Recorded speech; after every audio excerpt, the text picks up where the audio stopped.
my buddy Brenda over at Conquering Mount Scrapmore with Brenda. Hello and welcome to Conquering Mount Scrapmore with Brenda. I'm Brenda. Asked me if I was interested in doing a collab. And I said, sure. This is where we are. Hello there, YouTube. I hope you are having a blessed day. It is a beautiful day here on the mountain today. The sky is bright blue. The sun is shining. It's in the low 40s. And for once in a very long while, this winds seem to be a little bit calmer than normal. So we are here today with part 2 of our Eggcellent, or my, Eggcellent or Eggciting collaboration with Brenda from Conquering Mount Scrapmore with Brenda. And this is an egg challenge, and I decided to use the term egg loosely as the outline for this applique piece. And it's all done with really fancy fabrics. Today I will be doing the church, and I'll be doing it freehand embroidery. Yes, you can just see the building. It's too tiny to applique. Mr. Dinky is trying to get into some mischief here. All right, so it's too tiny to use applique pieces. So what I'm going to be doing is I'm going to be doing freehand embroidery. And we'll just wing it and see how it goes. So I have a piece of the background fabric, and you can see this line here and this line here. That's about the size of the batik piece that is where I'm going to be placing the church. The steeple of the church I will do on the background on the actual quilt itself after I stitch this down. So the first thing that I'm going to do is I'm going to go all the way around all the lines with black thread so I can see my borders. And this piece of batik has 2 layers of tearaway interfacing on it.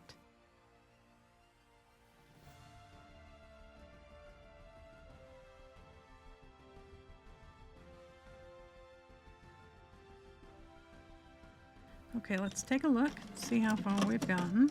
Okay, there is our church so far. I had a bit of a play here, and I tested the zigzag for the roof, and I think it will work nicely. Obviously you can see muslin behind this, but on the church fabric it's a green batik, so you probably won't see any of the background peeking through.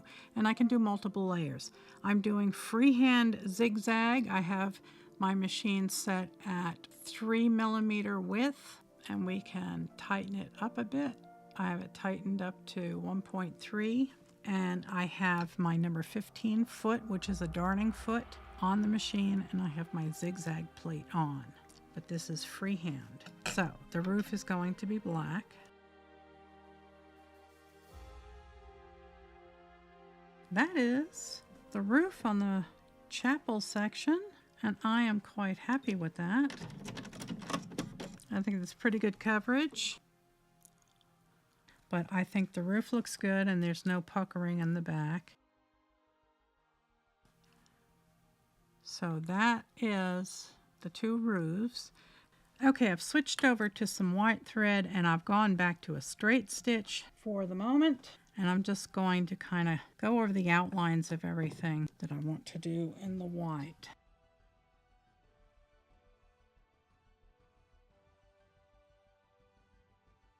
Okay, that doesn't look too bad. That's the front. And I can add more stitches to kind of smooth that out.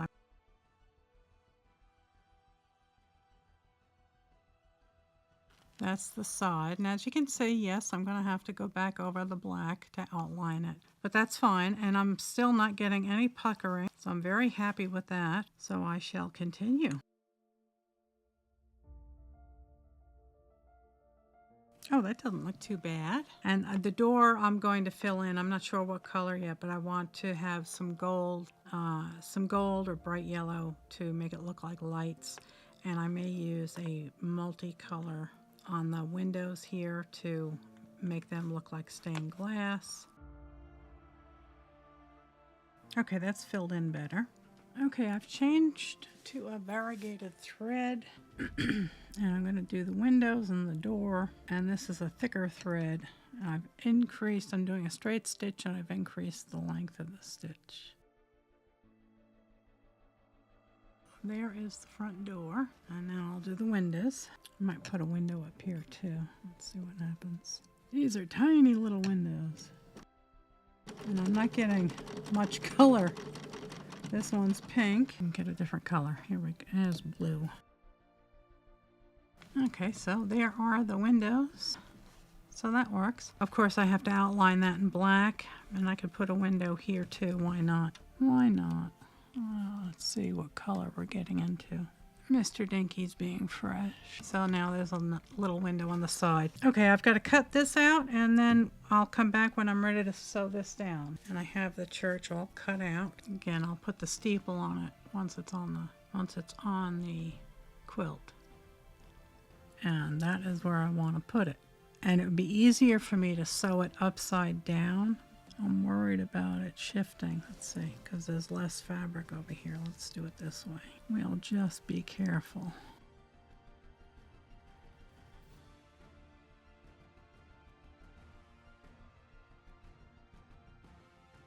Okay, now for the tricky part. Now I have to do the windows and the door. So that's how it's looking. Doesn't look too bad at all. All right, I think I'm good with that. Now we have to do the steeple. Okay, I've got it drawn out. I'm ready to start.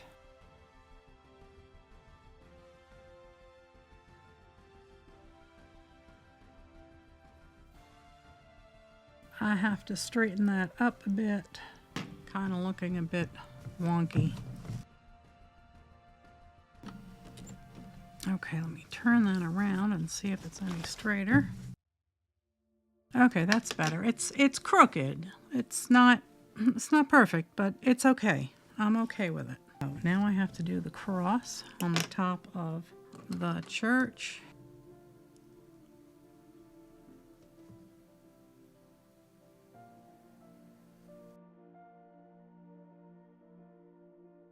I have to do some refining on that. I'm not all that happy with that. Just take your time and go slow.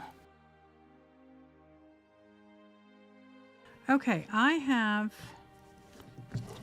switched gears a wee bit here. I've put on a open toe foot. I have my feed dogs up, and I'm going to be doing a straight stitch, and I need a little bit more control so it doesn't get wonky, because it would be very easy for this to go sideways real quick. So I am going to use this foot to try and control the direction that I'm going.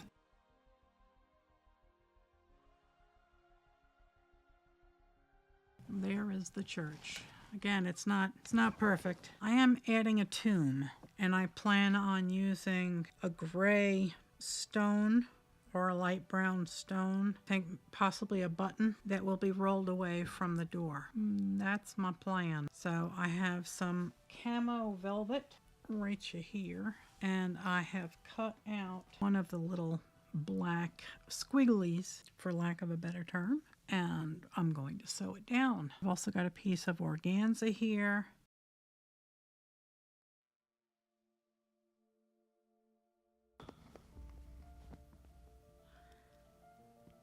So that looks like the tomb, and I like the way the organza looks. It looks nice. So now I have to find a stone. Okay, I found a piece of suede, so that won't fray. There is the tomb. I think we can do some Christmas trees. I have cut out a bunch of trees, and I'm going to start laying them out.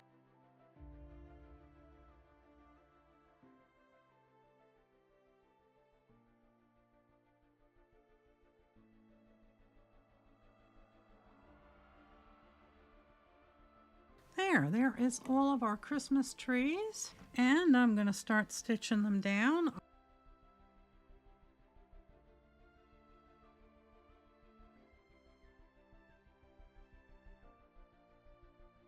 There are our Christmas trees.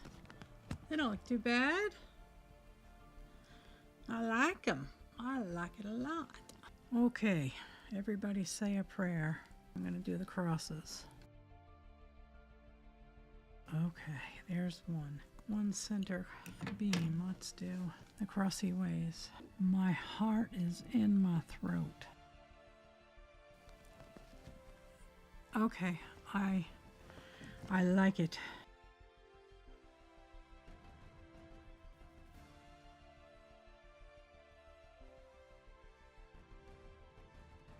I am very, very pleased with that. Thank you, Jesus. Thank you, thank you, thank you. I'm going to do some freehand grasses around some of these farm fields, and then I'll be doing some flowers and the like.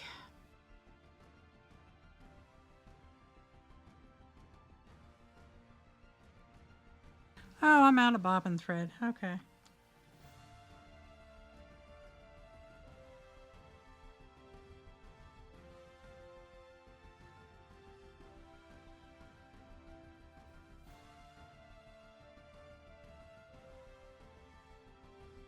Little flowers. Okay, I am doing little itty bitty flowers.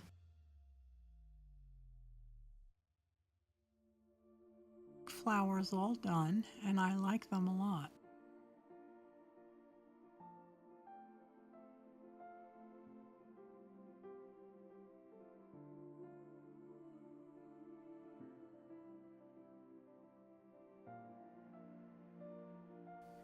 There you go. There's a field of poppies. So I'm going to try and do some lavender now. There is my lavender and my poppies and some crazy flowers and some yellow flowers and some pink flowers. I am using some of this luscious fabric to make some clouds in the sky. Okay, there's our clouds. This is the original egg shape, and as you can see, I have added a line in here that is 1/2 inch from the edge of this black, and my piece goes out to the edge of this. So what I plan on doing is cutting out this inside line to give me a window, and then that window will be used to measure and cut out the background fabric, and then I can snip all the little edges and get ready to top stitch that down. I have gotten the shape on there. This is 7/8 of an inch thick. So what I'm going to do, because you can see here the crosses are covered, I am going to draw a line on the outside of this oval, and that's going to be my turn line. I have everything laid out the way I want, and I will be cutting fabric back to this line like so. I'm going to be doing that all the way around the piece, and then we will top stitch it. And I'm not cutting the line, I'm just cutting up close to it.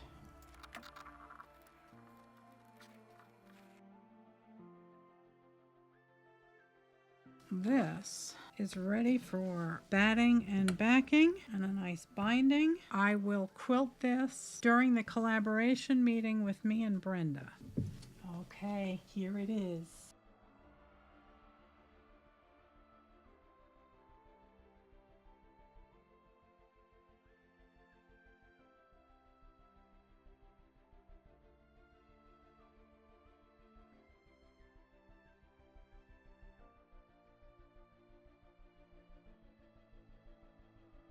I have wanted to do a piece like this for a long time, and I want to thank Brenda for asking me if I'd like a collaboration project with her, and for coming up with the theme egg. This is my version of an Easter egg. I am very, very pleased with this, and I don't think I'd be able to part with it. So thank you, Brenda, and I want to thank you all for watching. I want to thank you all so much for subscribing to my channel and watching my videos. And again, the comments just make my day. It's just so wonderful. You people are so kind and loving, and I do appreciate it. so very much. There are so many other things that you could be watching on YouTube, and that you're watching my channel means a lot to me. So thank you very, very much. Stay tuned because we will be putting out a new 1930s posies series. I've got 2 more blocks that I've just finished designing. They're both raw edge applique, and they're quick, they're easy, they're lots of fun. I'll see you right back here at 70 Acre Studio next time. Thanks so much for watching. Take care of yourselves. Have a very, very blessed night. God bless. Good night, Elizabeth. Good night, John Boy.